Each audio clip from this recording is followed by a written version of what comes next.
नमस्कार, मैं हूं आपके साथ आरती तुनाक और आप देख रहे हैं गुरुग्राम प्लस आपका विश्वास।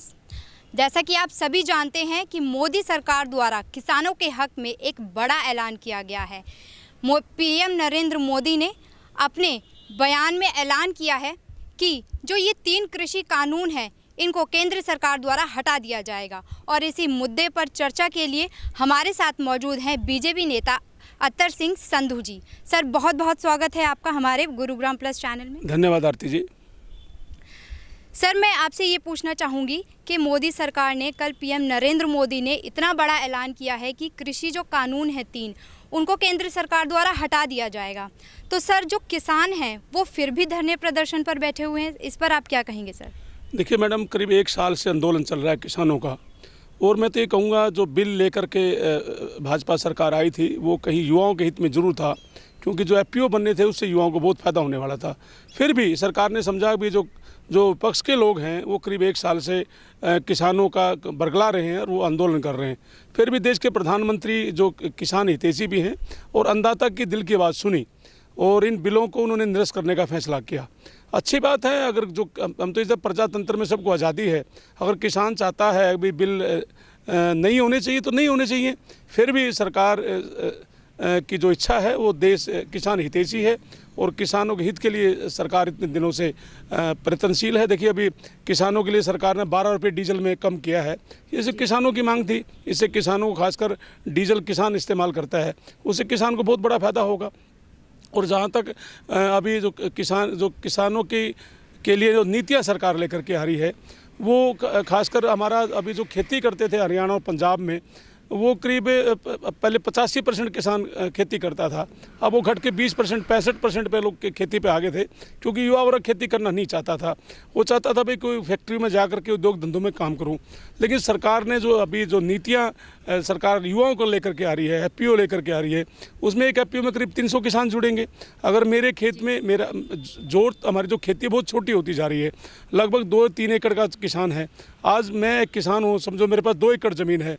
अगर मैं गोभी की पैदावार करता हूँ, सब्जियाँ उगाता हूँ और मेरा पड़ोसी उसमें आलू उगाता है, या दूसरा जो है वो टमाटर उगाता है, चौथा जो किसान वो प्याज उगाता है, तो एक खेत में से जो फसल होगी वो मंडी में ले जाने में बड़ी दिक्कत होगी।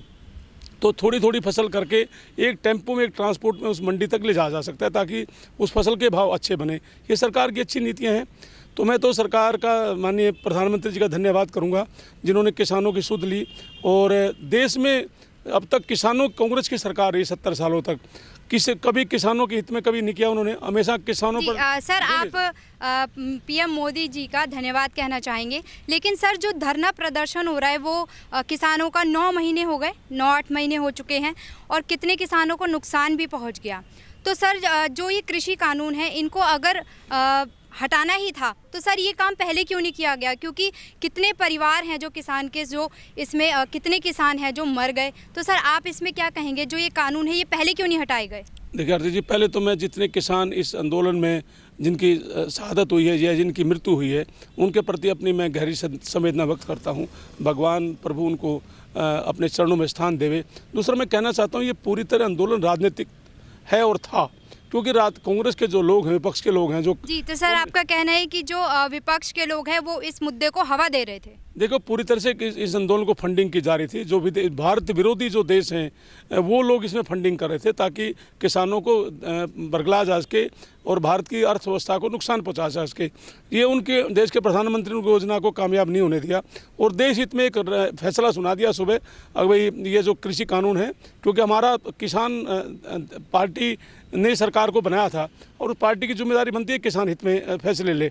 और एकदम प्रधानमंत्री ने किसान हित में फैसला लेकर के वो जो विरोधी लोग थे, जो देश विरोधी ताकतें थी, जो देश को नुकसान पहुंचाना चाहते, उनका मुंह बंद करने का काम किया।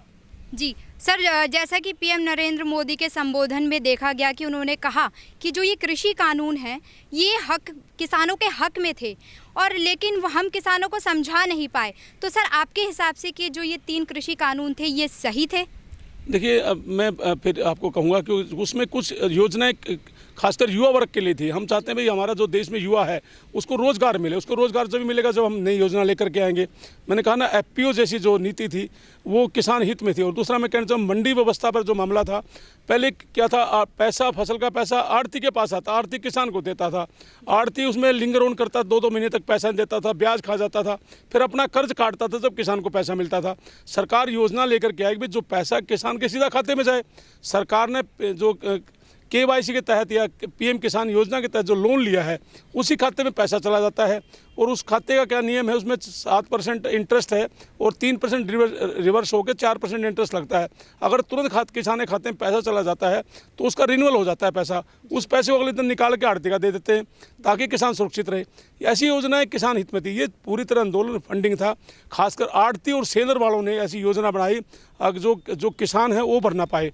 सरकार किसानों को उभारना चाहती थी, फिर भी सरकार ने कहा कोई बात नहीं, अगर देश का किसान चाहता है ये बिल ना आए, ये बिल ना आए तो कोई देश के प्रधानमंत्री को विड्रॉ कर दिया। ये तो देश अच्छे प्रधानमंत्री की सोच है। नहीं तो किसान नेताओं ने अब तक तो किसानों पर निहत्थे, किसानों पर गोलियां चलवाई, किसानों को मरवाने का काम किया कांग्रेस सरकार ने। पहली बार देश का ऐसा प्रधानमंत्री आया जिसने किसानों की सुध ली और 1 साल में समझाने की कोशिश की। अगर सरकार नहीं समझा पाई तो वापस कर लिए। सर, आप कह रहे हैं कि जो पीएम नरेंद्र मोदी है उन्होंने ये एक अच्छा कदम उठाया है और उन्होंने किसानों की सुध ली। तो सर मैं आपसे ये पूछना चाहूँगी, क्योंकि यूपी में विधानसभा के इलेक्शन आ रहे हैं, विधानसभा चुनाव आ रहे हैं 4 जिलों में। तो सर कुछ विपक्ष लोगों का कहना है कि यहाँ पर राजनीति हो रही है। देखिए, अब लोगों का काम तो कहना है। विपक्ष के लोग तो इसको हर चीज़ में मुद्दा बनाएंगे। उनकी जीत चाहते हुए उनकी जीत हो, ये बिल्कुल उनका मुंह बंद करने का काम किया। कोई चुनावी मुद्दा नहीं है। देश के प्रधानमंत्री ने बहुत प्रयास किया किसानों को, युवा वर्ग को आगे लेके आने का, लेकिन लोगों की सोच नहीं बदल पाए। कोई बात नहीं, आगे फिर किसान अपनी मांग रखेंगे और उनको मौका मिलेगा युवा के देश के प्रधानमंत्री के साथ कंटिन्यू करने का। पूरे देश का किसान अब खुश है भाजपा सरकार से और दोबारा फिर 2024 में भाजपा की सरकार केंद्र में दोबारा बन के आएगी।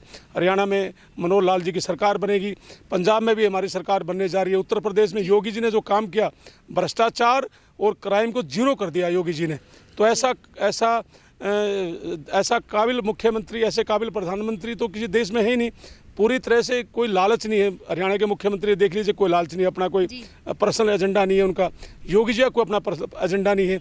ऐसे संतों को या देश के समर्पित लोगों को देश का मुख्यमंत्री, प्रधानमंत्री बनाया जाता है, तो इससे खुशी की बात देश के लिए क्या हो सकती है।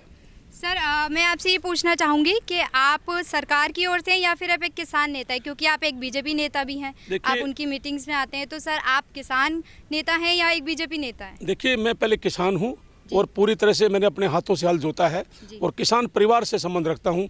किसान मेरे लिए सबसे पहले है, क्योंकि किसान परिवार में मैंने जन्म लिया। राजनीति लोग, पार्टियाँ तो आती जाती रहती हैं, उससे कोई फ़र्क नहीं पड़ता, लेकिन मैं पहले किसान हूँ। बीजेपी के जितने लोग हैं वो भी पहले किसान हैं, उसके बाद पार्टी में है। हमने बीजेपी नेता से बात करी और हमने जाना कि क्या कुछ उन्होंने कहा। इस मुद्दे को लेकर उनका कहना है कि मोदी सरकार का ये एक अच्छा कदम है, ये एक अच्छा फैसला है किसानों की ओर। लेकिन कल 21 नवंबर को किसान संयुक्त मोर्चा की एक बैठक होने वाली है और उसमें पता चलेगा कि क्या कुछ मोदी सरकार की रणनीतियाँ होंगी किसानों के हक को लेकर, क्या कुछ उनके लिए प्लान तैयार किया जाएगा और क्या कुछ उनके हक में किया जाएगा, या फिर एमएसपी पर ये एक नया मुद्दा होगा। जानने के लिए हमारे साथ जुड़े रहिए। गुरुग्राम प्लस, आपका विश्वास।